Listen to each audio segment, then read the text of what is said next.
ભરૂચ જિલ્લાના ઝઘડિયા તાલુકાના ઉમદરા ગામ નજીક એક 4 વ્હીલ ગાડીના ચાલકે મોટરસાઇકલો સાથે તેનું વાહન અથડાવતા મોટરસાઇકલ પર સવાર ઈસમો પૈકી એકનું મોત થયું હતું, જ્યારે અન્ય 6 જેટલા ઈસમોને ઈજાઓ થઈ હતી. તારીખ 26મી મેના રોજ નાની જંબોઈ ગામ ખામે ઉમદરા ગામના રણજીત સોમાભાઈ વસાવા નામના ઈસમે કોઈ કારણસર સરસાડ ગામના ગણેશભાઈ સોમાભાઈ વસાવા ઉપર તેની 4 વ્હીલ ગાડી નાખવાની કોશિશ કરતા આ બાબતે બંને વચ્ચે ઝઘડો થયો હતો, જેમાં રણજીતને માથામાં ઈજા થઈ હતી.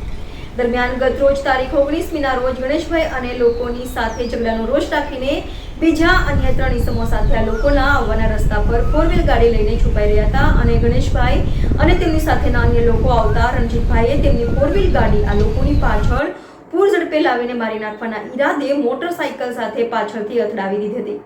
આ હુમલામાં ગણેશભાઈ સાથેના કાર્તિકભાઈ, રોશનભાઈ, ભાવેશભાઈ, સતીશભાઈ તથા આકાશભાઈ ઇજાગ્રસ્ત થયા હતા, તેમજ અનિલભાઈને માથાના ભાગે ઇજાઓ થતા તેમનું મોત નીપજ્યું હતું.